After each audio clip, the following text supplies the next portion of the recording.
A revered statesman is buried with the highest honors of the British Empire. Yet, whispers persist of a blazing inferno on the lawns of his palatial estate, an alleged frantic operation to burn diaries and photographs just hours after his death. Sir Philip Sassoon was a titan of the air ministry and Churchill's closest confidant. But enduring rumors suggest his private Roman pools at Port Lympne hid a much darker reality. A highly classified, military homosexual scandal involving young Royal Air Force soldiers. What exactly did the British establishment desperately need to turn to ash? Sir Philip Sassoon was a colossus of financial and social influence, born directly into the staggering dynasties of the Rothschild and Sassoon bloodlines. His wealth was so deeply entrenched in the bedrock of the British Empire that it effectively insulated him from the mundane laws and moral boundaries governing ordinary citizens. By the time he reached the height of his political influence in the 1920s and 30s, he possessed the kind of absolute leverage that could buy the silence of an establishment. During the fragile, volatile interwar years of the 1920s and 1930s, this financial leviathan did not just seek comfort, he sought absolute, unfettered command over the very forces designed to protect the nation. Ascending to the pinnacle of political power, Sassoon became the Under-Secretary of State for Air, effectively holding the operational throat of the Royal Air Force in his meticulously manicured hands. He was the shadow diplomat of the realm, the indispensable right-hand man and closest confidant to Winston Churchill, providing a private sanctuary where the future Prime Minister would spend weeks painting in the gardens, shielded from the brutal realities of politics. Sassoon was the grand orchestrator of the monarchy's most lavish, highly discreet social gatherings, a man upon whom King Edward VIII relied entirely to curate an environment of absolute exclusivity. To the unknowing, adoring public, Sir Philip was the quintessential flawless gentleman politician, a generous patron of the arts, and a tireless, devoted servant of the crown. But this meticulously crafted public image was the perfect, impenetrable camouflage for a man who did not simply want to administer the nation's defense forces, but rather deeply desired to consume them. The true epicenter of this dark, sprawling web of influence was not found within the bureaucratic, sterile halls of Whitehall, but rather behind the imposing, heavily fortified wrought iron gates of Port Lympne, his sprawling palatial estate in Kent. Port Lympne was a monument to megalomania, a residence so vast and luxurious it easily rivaled the grandest royal palaces in Europe. It was here that Sassoon's darkest obsessions took physical form.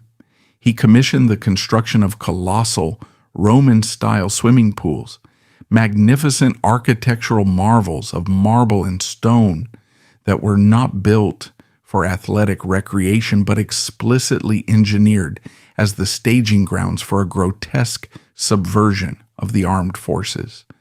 For decades, persistent whispers have suggested these magnificent pools became the aquatic amphitheaters for a darker purpose. According to unverified accounts and enduring historical rumors, Sassoon allegedly used the shield of his high ministerial office to request the deployment of young active-duty Royal Air Force personnel to his private Kentish estate. While official records show these men serving as security details, darker theories claim they were plunged into a hidden world of exploitation. These were predominantly young men from working-class neighborhoods, boys who had enlisted with a profound sense of duty, strictly bound by the rigid discipline of military law and deeply conditioned to offer unquestioning obedience to their commanding officers. When they received their deployment orders, they arrived at the magnificent gates of Port Lympne, genuinely believing they had been summoned to fulfill a vital, highly classified national duty, perhaps serving as a special security detail for the titans of the government. Instead, they were violently plunged into a surreal, suffocating nightmare of sexual exploitation from which there was no legal or physical escape. Upon their arrival at the estate, the rigid hierarchy of the military was immediately weaponized against them. These active duty servicemen were deliberately and forcefully ordered to strip away their uniforms, the very garments that stood as the sacred, respected symbols of their service to the British Crown. Stripped of their dignity and their protective identity, they were forced to parade, serve drinks, and swim completely naked in the sprawling Roman pools. As they navigated the cold waters of their humiliation, Sassoon and his elite hand-picked syndicate of VIP guests sat safely and comfortably on the marble edges, aggressively observing, evaluating, and selecting the young men as if they were browsing an exotic catalog of human flesh. This was a terrifying, deeply non-consensual exhibition, a display of absolute dominance, where the bodies of the nation's defenders were reduced to mere playthings for the ruling class. Following this degrading aquatic exhibition, the targeted servicemen were systematically led into the opulent, secluded private chambers of the mansion, where they were violently pressured to service the homosexual desires of the British political elite. The psychological terror inflicted upon these soldiers was immeasurable. A working-class airman, possessing no wealth or political connections, could not possibly refuse or report the aggressive, predatory advances of the Undersecretary of State for Air, especially when he knew with absolute certainty that the Prime Minister and the King of England were likely dining in the very next room. The military chain of command, which should have been their ultimate shield of honor and protection, was forcefully converted into an unbreakable chokehold of subjugation. They were trapped in a gilded cage of absolute authority, their voices silenced by the sheer, crushing weight of the establishment that stood against them. This was not merely the isolated pathology of a single, corrupted billionaire. It was an atrocity sustained by the silent, active complicity of the entire British political apparatus. The Domestic Intelligence Agency, MI5, along with the highest echelons of the government, were intimately, undeniably aware of the systemic abuses occurring within the Roman pools of Port Lympne. Yet, they willfully chose the path of deliberate, calculated blindness. Sassoon was a vital financial artery for the political system and the closest ally to the men who ruled the world.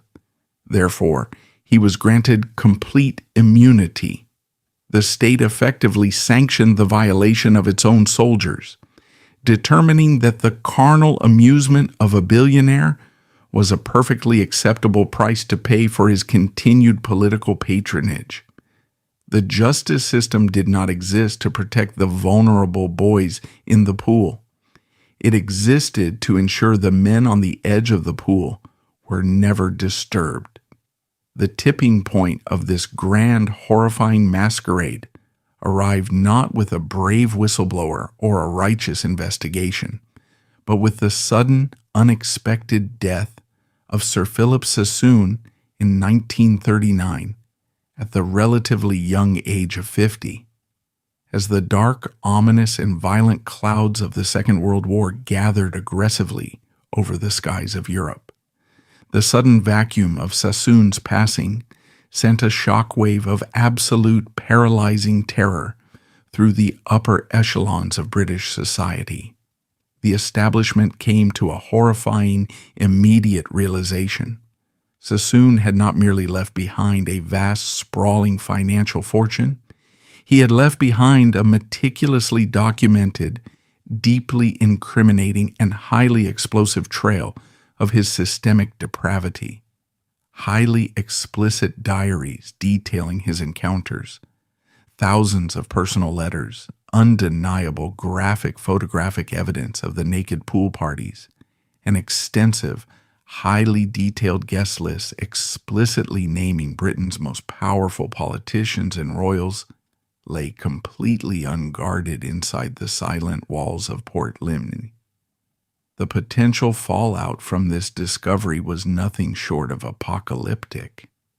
If the British public, already trembling with anxiety about the impending catastrophic war, discovered that the very men preparing to lead them into a fight for national survival against Nazi Germany had spent the previous decade systematically violating the young soldiers of the Royal Air Force, the government would immediately and violently collapse.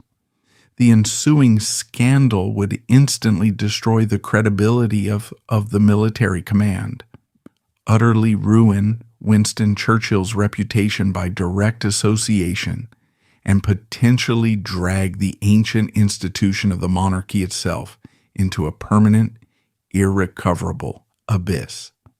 Faced with the sudden, terrifying exposure of this monstrous truth, the political and royal elite panicked. They were standing on the absolute crumbling edge of a precipice, staring down into the darkness of their own ruin. They had to act with unprecedented speed and zero morality. In the immediate hours following his final breath, a frantic effort to sanitize his legacy began. Historical consensus maintains that his family, specifically his sister Sybil, and close confidants, rushed to burn his personal diaries and thousands of photographs to protect his reputation from the severe anti-homosexual laws of the era. Yet a more sinister theory has endured. Persistent rumors suggest that operatives from intelligence agencies, acting in tandem with high-ranking government officials, orchestrated this fiery erasure to protect the wider establishment.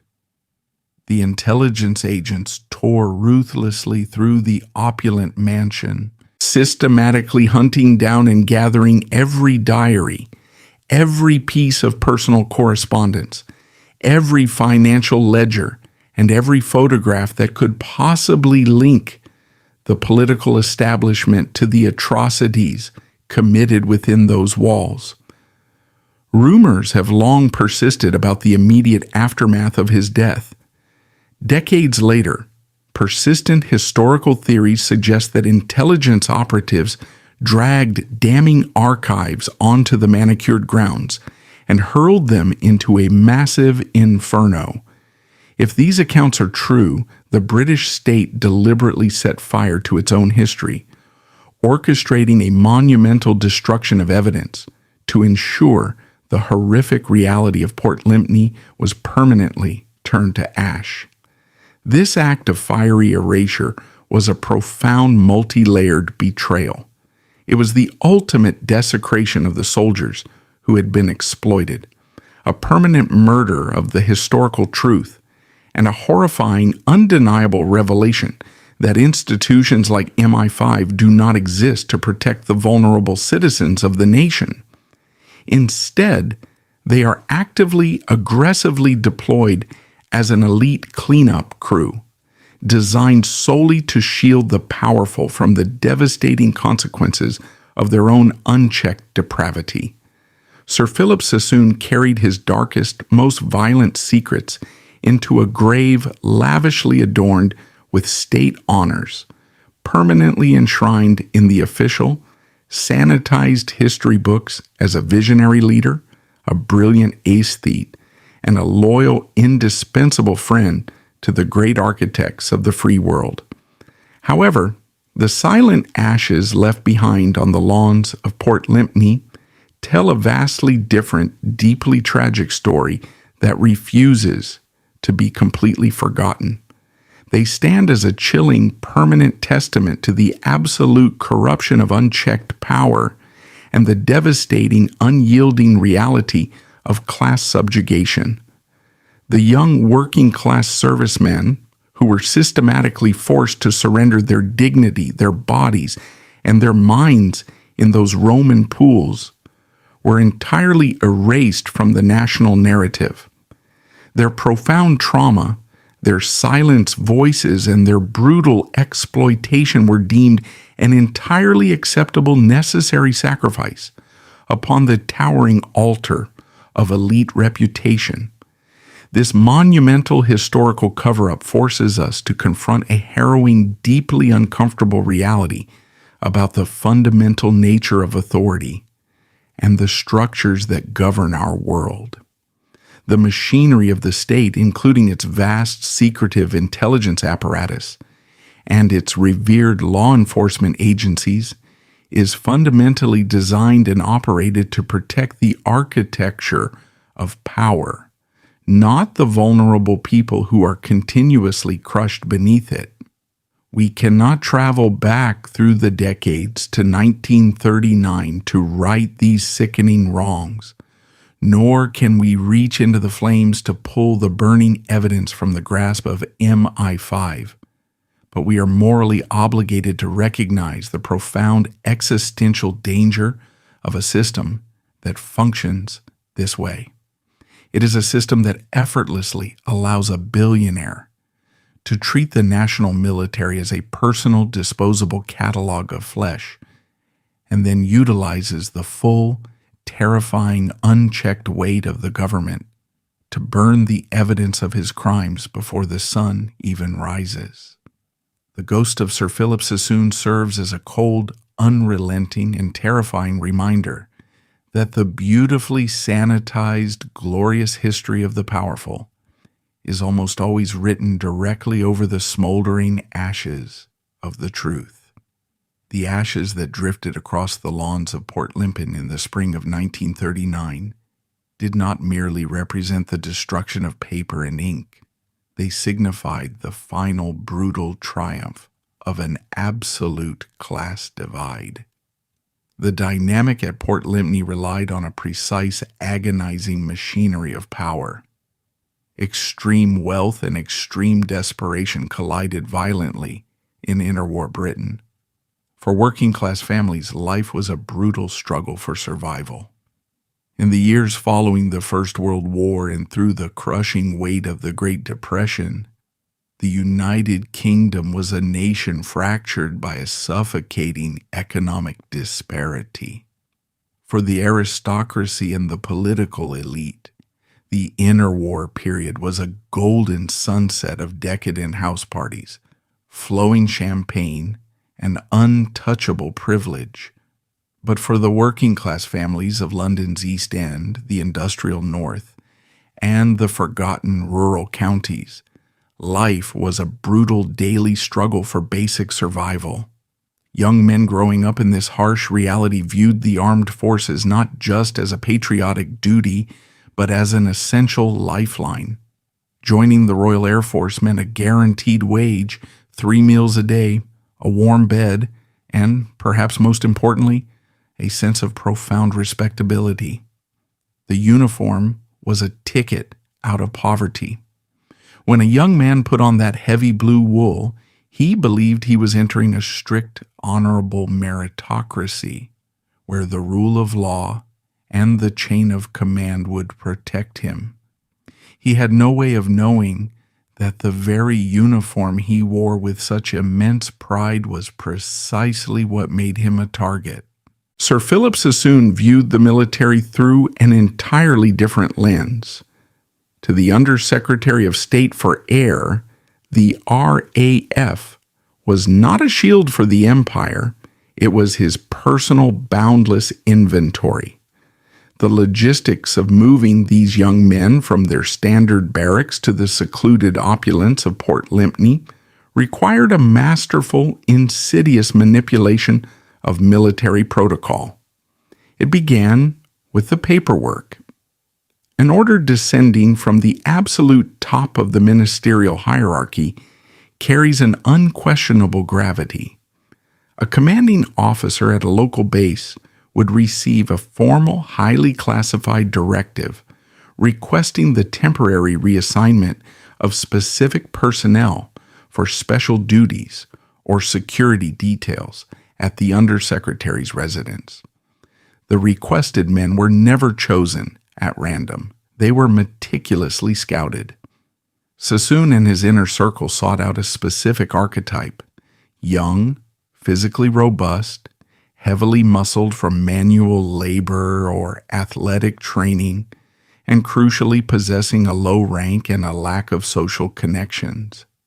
A boy with no influential family to ask questions was a boy who could be vanished and utilized without consequence. When these selected airmen and guardsmen received their orders, the initial reaction was almost always a surge of immense pride and nervous excitement. To be handpicked to serve at the private estate of Winston Churchill's right-hand man, a billionaire who frequently hosted the King of England, felt like an extraordinary honor. It was the kind of deployment a young soldier would write home to his mother about. They packed their kit bags, polished their boots until they gleamed, and boarded trains bound for the Kentish countryside, their minds filled with naive visions of standing rigidly at attention while the titans of the British Empire discussed the fate of the world. The psychological trap was set, baited with their own patriotism and deeply ingrained obedience. The journey from the gates of Port Lympne to the edge of the Roman pool was a calculated descent into an alternate reality where the laws of Great Britain simply ceased to apply. As the transport vehicles drove up the winding, meticulously manicured driveway, the sheer, staggering scale of Sassoon's wealth began to crush the young soldier's understanding of the world. They passed through exotic gardens filled with imported animals, walked beneath towering marble arches, and entered a mansion that felt more like a sovereign nation than a home. The wealth was weaponized. It was designed to intimidate, to disorient, and to reinforce an overwhelming sense of insignificance. A young man who had grown up sharing a single cramped bedroom with 3 brothers suddenly found himself standing in halls lined with priceless art, surrounded by servants who moved with silent, terrifying efficiency. Before a single word was spoken to him, the environment itself had already stripped away his confidence. Upon reporting for duty, the transition from honored soldier to captive plaything was executed with cold, deliberate speed. The anticipated briefings on security protocols or guard rotations never materialized. Instead, the men were led to the secluded, sprawling aquatic complex at the heart of the estate. The architecture here was deliberately designed for voyeurism and control. The massive pools were surrounded by elevated terraces and plush seating areas, creating a distinct physical separation between the observers and the observed. It was an arena. The mechanism of control relied entirely on the absolute authority of rank. A senior aide, or sometimes Sassoon himself, would approach the newly arrived men, and the first devastating order would be issued. It was never phrased as a request. It was a direct, inescapable military command: strip off the uniform. The confusion and immediate sickening dread that washed over these young men is difficult to fully comprehend. The military had trained them to follow orders without hesitation, threatening severe punishment, court-martial, and ruin for insubordination. To disobey a direct command from the highest-ranking civilian official in the Air Ministry was unthinkable. It meant the end of their careers, the loss of their livelihood, and profound disgrace for their families. Trapped by their own discipline, isolated behind miles of private walls, and paralyzed by the unimaginable power of the men watching them, they complied. As the heavy wool coats, the polished belts, and the sturdy boots were slowly removed and piled on the marble floors, the illusion of their military protection evaporated. They were no longer soldiers of the king, stripped bare, shivering not from the cold, but from a profound, terrifying vulnerability. They were forced into the water. The Roman pool became a holding pen. From the elevated terraces, the clinking of crystal glasses and the low murmuring voices of Britain's ruling elite drifted down over the water. Sassoon and his guests, dressed in immaculate evening wear, observed the naked men swimming below with the detached, analytical gaze of buyers at a livestock auction. The working-class bodies built by poverty and hardened by military drill were openly discussed, evaluated, and divided. This was the true terrifying face of absolute power.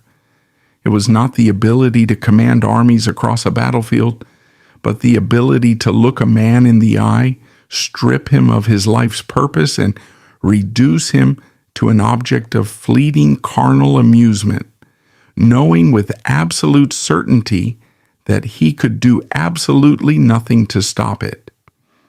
As the evening progressed, the men would be quietly selected from the pool and instructed to follow servants into the labyrinth of private chambers deep within the mansion.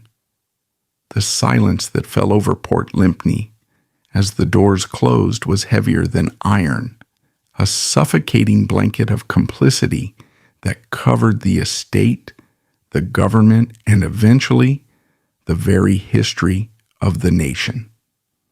The journey back to their respective military bases was a solitary confinement of the mind.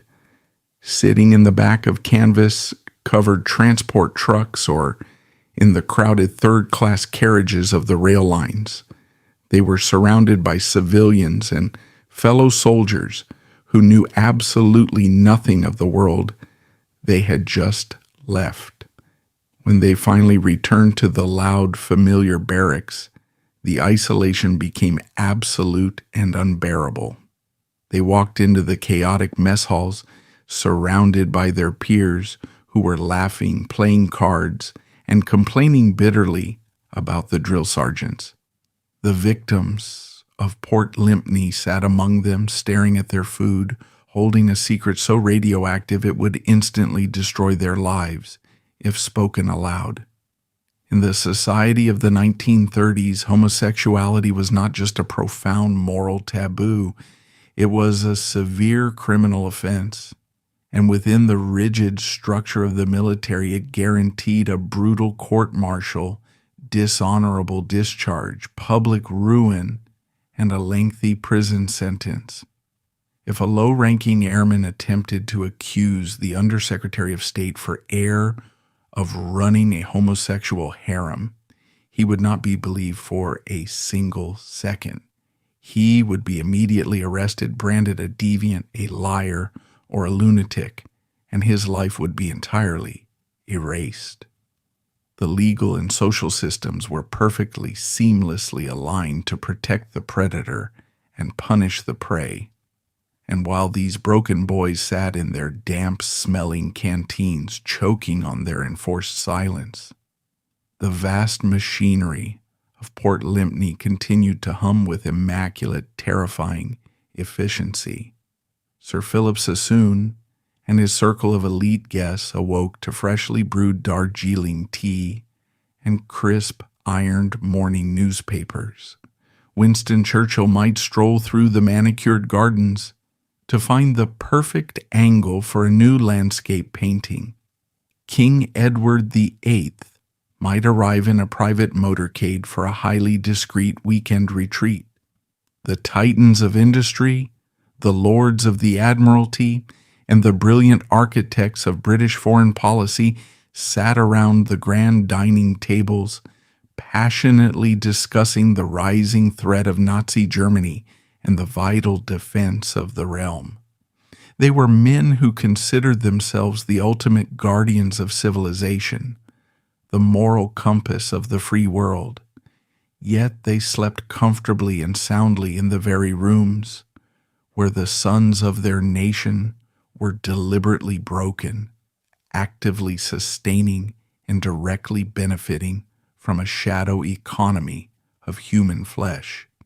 The true, enduring horror of the era was not just that one powerful man built a slaughterhouse in his backyard, but that the entire ruling class of the British Empire lived comfortably upstairs, willfully and happily ignoring the blood seeping through the floorboards beneath their feet.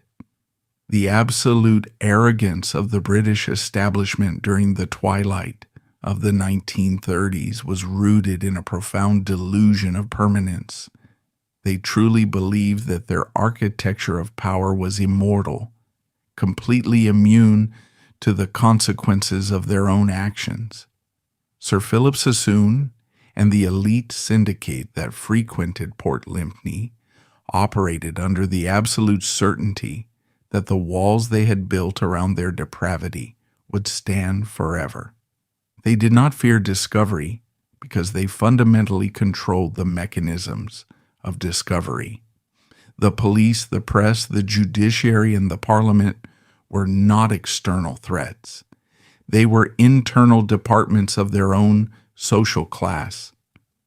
This staggering overconfidence bred a fatal flaw in the operation of the shadow harem, the compulsion to document. Aristocrats of that era were obsessive record keepers, conditioned to chronicle their daily lives, their guest lists, and their social triumphs. Sassoon, shielded by the impenetrable armor of his billionaire status and his ministerial office, felt no need to hide his reality from himself. Hidden within the lavish studies and private libraries of his estate lay a meticulous, highly explosive archive of his crimes. There were leather-bound guest books that cross-referenced the visits of prominent political figures with the exact dates young military personnel were deployed to the estate. There were highly explicit personal diaries, and perhaps most damning of all, there were extensive photographic records. The technology of the era allowed for private photography, and the men who watched the Roman pools had casually captured the naked, humiliated bodies of the Royal Air Force personnel, alongside the smiling faces of the British ruling class. It was a physical, undeniable ledger of systemic abuse. This archive of exploitation was a dormant explosive, completely harmless as long as Sassoon was alive to guard it with his power. But the elite had forgotten the one adversary that cannot be bribed, intimidated, or legislated away: human mortality. In the late spring of 1939, the supposedly untouchable Under-Secretary of State for Air contracted influenza. Under normal circumstances, for a man of his immense wealth and access to the finest medical minds in the world, this would have been a minor inconvenience. But the illness aggressively mutated, settling deep into his lungs and rapidly developing into a severe, intractable case of pneumonia. Within a matter of weeks, the titan who controlled the National Defense Forces was reduced to a fragile, failing biological organism struggling for air in his opulent bed. The sudden terrifying physical decline of Sir Philip Sassoon shattered the illusion of elite immortality. As he lay dying, the men who had shared his secrets drank his champagne and benefited from his private military harem did not gather around his bed to pray for his recovery. Instead, a cold, ruthless panic began to spread through the corridors of Whitehall and the drawing rooms of London. The timing of Sassoon's impending death could not have been more catastrophic for the British government. By June of 1939, the geopolitical landscape of Europe was fracturing. The aggressive expansion of Nazi Germany was forcing the United Kingdom to prepare for a brutal, existential war. The government was desperately trying to unify the country, demanding immense sacrifices from the working classes, and attempting to build an aura of unshakable moral superiority to combat fascism. Winston Churchill was positioning himself as the staunch, uncompromising defender of Western civilization. In this highly volatile, terrifying climate, the national morale was entirely dependent on the public's absolute faith in their military commanders and political leaders. If the truth of Port Lympne were to breach the walls of the estate, it would not merely be a scandal. It would be a weapon of mass destruction aimed directly at the heart of the British war effort. If the working-class families of Britain discovered that the very men ordering their sons to die on the impending battlefields of Europe had spent the last decade systematically exploiting and violating those same sons in private Roman pools, the social contract would instantly disintegrate. The outrage would trigger mass mutinies, completely destroy the credibility of the Royal Air Force, and provide Adolf Hitler with the ultimate propaganda victory. The narrative would write itself. The British establishment was not defending freedom. They were defending their right to treat the lower classes as disposable flesh.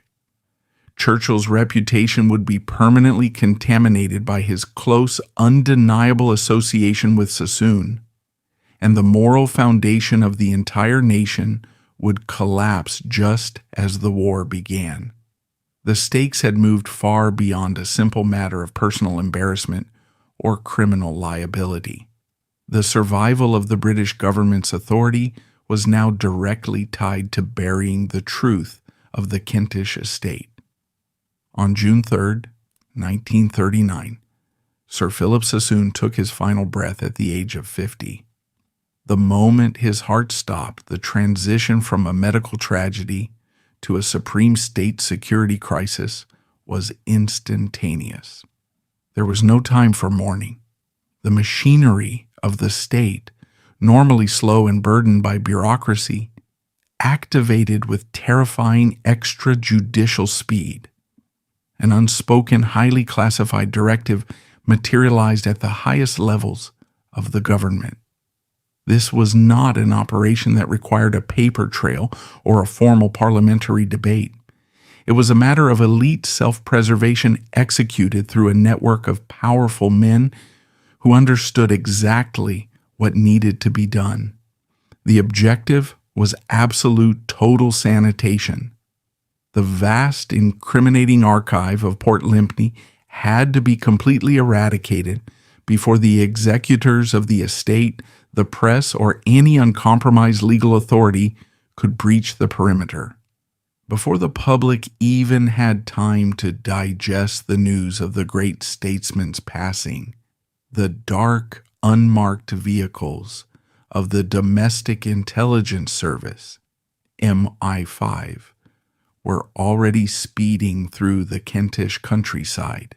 The men dispatched to Port Lympne were not detectives seeking justice. They were operatives deployed to murder the truth. They arrived at the palatial estate not with warrants, but with the absolute, unquestionable authority of the shadows. The civilian staff and the remaining aides were immediately sidelined, their protests silenced by the presence of national security personnel. The intelligence officers moved through the magnificent art-filled rooms with cold, mechanical efficiency. They were entirely indifferent to the priceless tapestries, the imported marble, and the historical grandeur of the mansion. Their sole focus was the paper.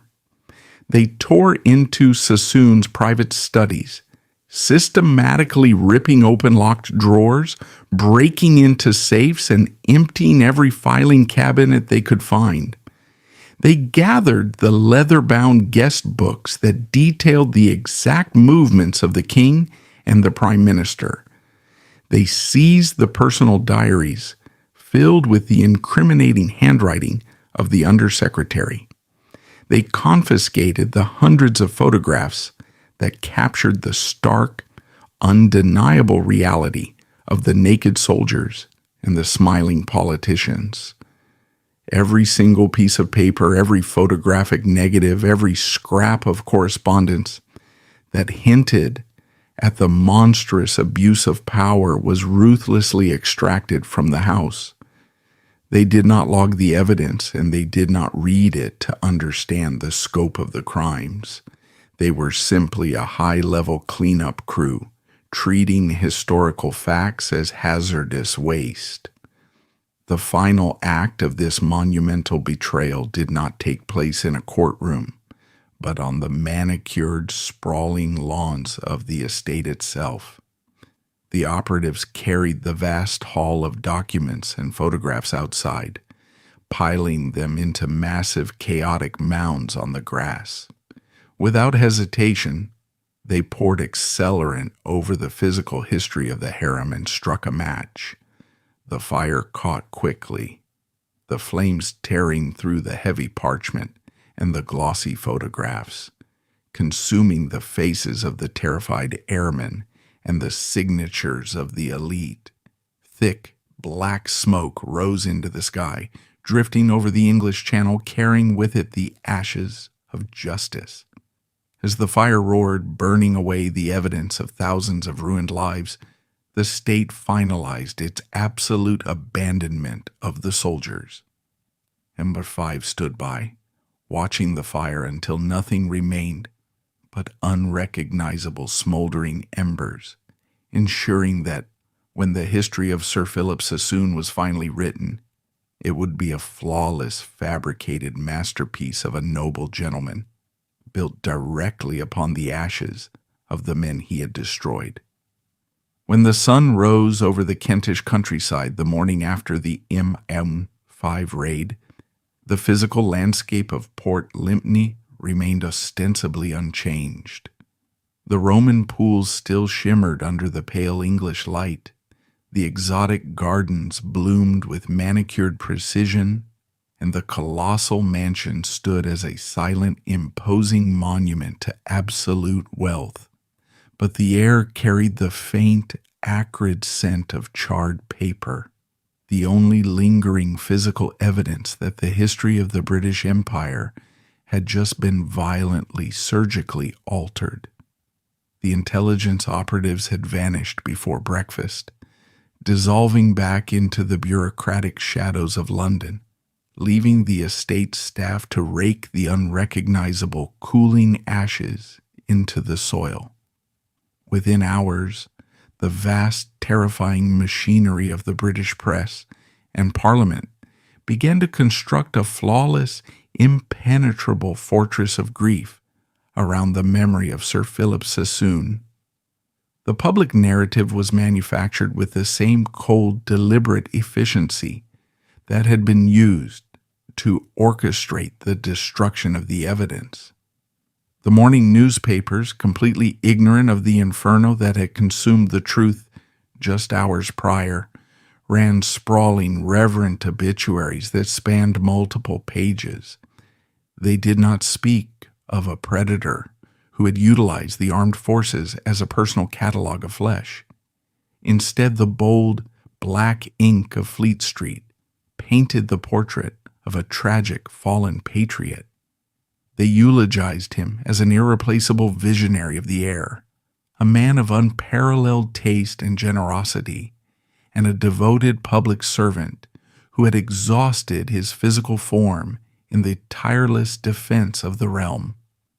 In the hallowed ancient chambers of Parliament, men of immense power, some of whom had personally sat on the marble edges of the Roman pools and drank his champagne, stood at the dispatch box with bowed heads and trembling voices to mourn his passing. Winston Churchill, the man who was about to become the defiant, roaring voice of the free world, publicly lamented the loss of his dearest, most trusted friend. The hypocrisy was not merely profound, it was an architectural masterpiece of deception.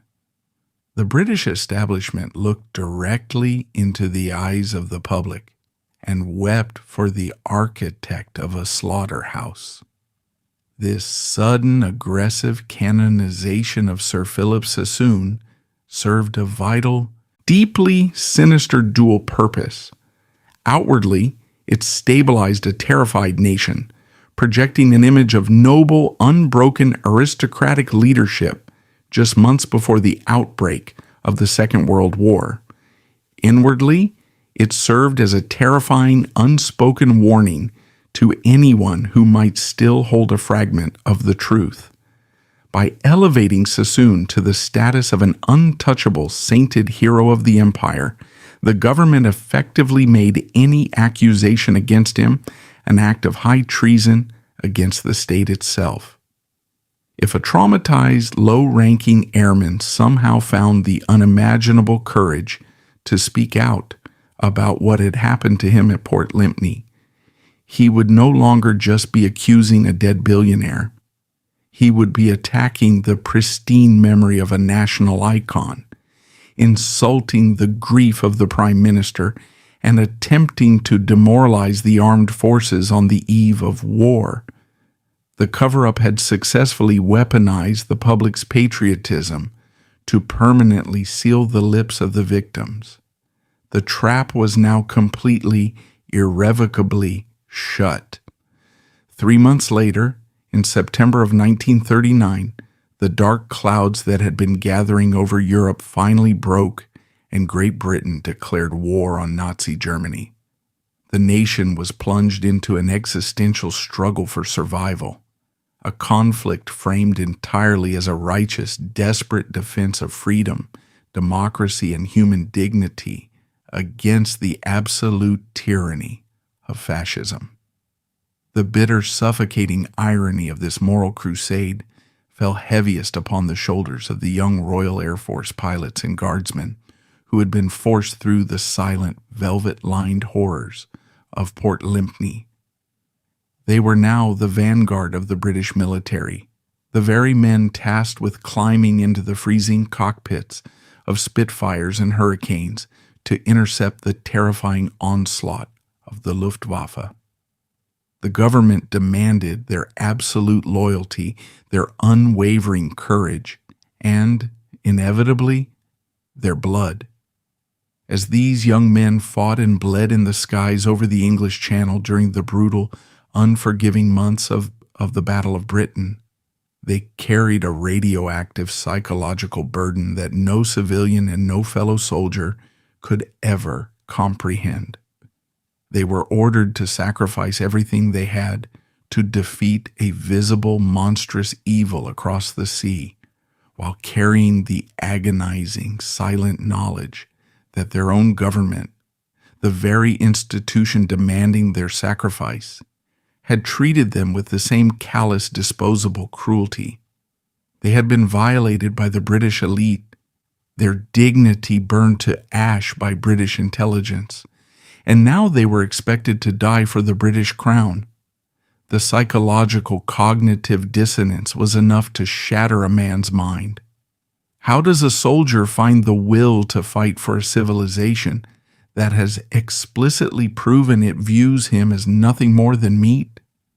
Many of them found the answer not in patriotism, but in a cold, detached fatalism. The war, in a twisted, horrifying way, offered them an escape from the suffocating memories of the Kentish estate. The adrenaline of aerial combat, the deafening roar of the Merlin engines, and the constant immediate proximity of death provided a violent distraction from the profound degradation they had suffered in the quiet luxury of Sassoon's guest quarters. If they were shot down and their bodies burned in the wreckage of their aircraft, the agonizing secret of Port Lympne would burn with them, finally granting them the peace that the military hierarchy had stolen from them. Countless victims of the Shadow Harem undoubtedly perished in the defense of Britain, their names carved into immaculate white stone memorials, universally honored as heroes by a government that had privately treated them as whores. Their ultimate sacrifice perfectly, seamlessly aided the cover-up. Dead men cannot testify, and martyrs do not file criminal complaints. The airmen who survived Port Lympne and later the Second World War returned to a radically changed Britain. They took manual jobs in Yorkshire coal mines or London docks, building quiet, respectable lives in cramped terraced houses. Yet, their post-war existence was permanently anchored to an unacknowledged trauma. Every Remembrance Day parade, every newsreel featuring a decorated politician, forced them to privately relive their subjugation. Bound by the draconian libel laws of the era and the intense societal stigma of homosexuality, they had no legal or social recourse. They lived and eventually died in absolute silence, forced to watch the men who allegedly facilitated their abuse be immortalized as national heroes. Their silence was not born of cowardice. It was an act of desperate survival. The most terrifying legacy of the Port Lympne cover-up is not the tragedy of the victims, but the precedent it established for the perpetrators. The successful incineration of Sassoon's crimes served as a definitive, highly classified proof of concept for the British intelligence and political establishment. It demonstrated that national security apparatuses, organizations funded by the public and theoretically designed to protect the nation from foreign adversaries, could be seamlessly repurposed as a private security firm for the ruling class.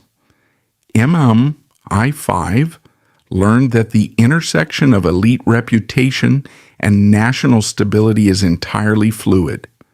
By defining the preservation of the government's dignity as a matter of absolute national security, the intelligence state granted itself the unlimited moral and legal authority to obstruct justice, destroy evidence, and erase history.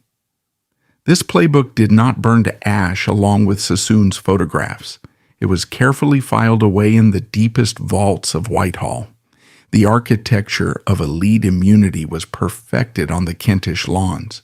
It created a terrifying reality where the men who hold the highest offices can engage in the most systemic, depraved abuses of power, completely confident that if their appetites ever threaten to expose the establishment, the state will not prosecute them. It will dispatch operatives to clean up the mess. This dark mechanics of power is what makes the story of Sir Philip Sassoon so deeply unsettling to the modern mind. We look back at the 1930s and comfort ourselves with the illusion of progress, believing that such blatant state-sponsored exploitation is a relic of a bygone rigid class system. But the fundamental dynamics of extreme wealth, absolute political influence, and intelligence cover-ups have not disappeared. They have merely evolved their camouflage. The Roman pools of Port Lympne have simply been replaced by private islands, exclusive corporate retreats, and heavily guarded super yachts. The uniforms may have changed, and the victims may no longer be active duty soldiers bound by military law, but the core vulnerability remains the same. The powerful still hunt the powerless, utilizing the staggering weight of their wealth to create isolated environments where the laws of the land do not apply. And when the walls of those private sanctuaries threaten to crack, the immediate overwhelming instinct of the political and legal system is almost always to protect the architecture of power, to manage the fallout, and to seal the records, leaving the victims to drown in the silent, familiar wake of institutional betrayal. The ashes of 1939 are not a closed chapter of history. They are a continuous, smoldering ember that speaks to the true nature of authority. Sir Philip Sassoon's ability to transform the Royal Air Force into his personal inventory of flesh was not a glitch in the British system.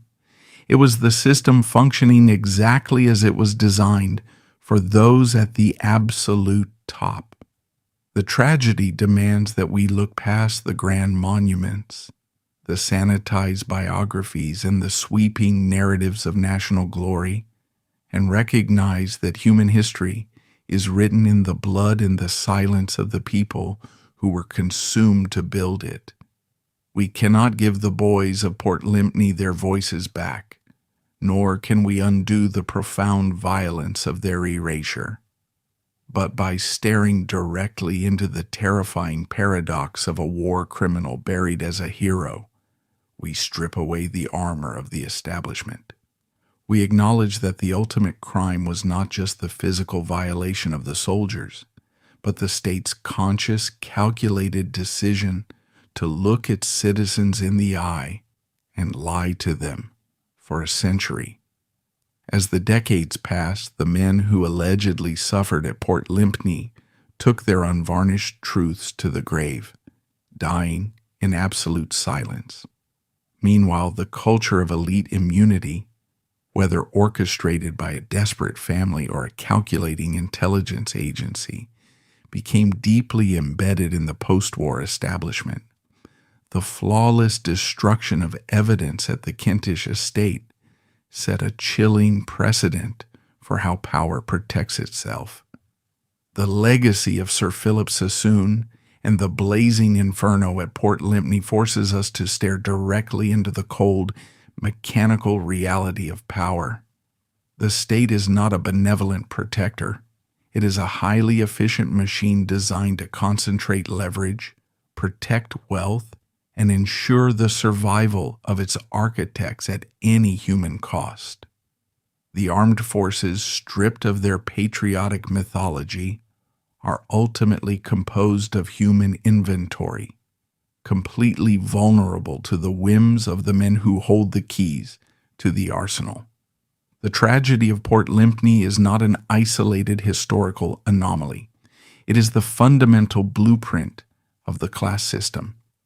It proves that extreme privilege fundamentally destroys human empathy, replacing it with a sociopathic entitlement that views the lower classes as a natural resource waiting to be consumed.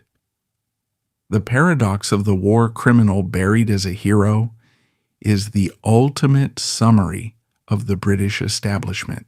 Sir Philip Sassoon was not an aberration. He was the purest, most unfiltered manifestation of his social class.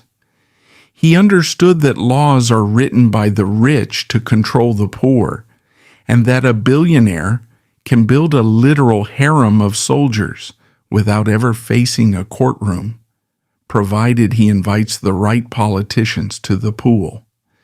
The intelligence agents who poured accelerant over the diaries and photographs in 1939 were not rogue operatives.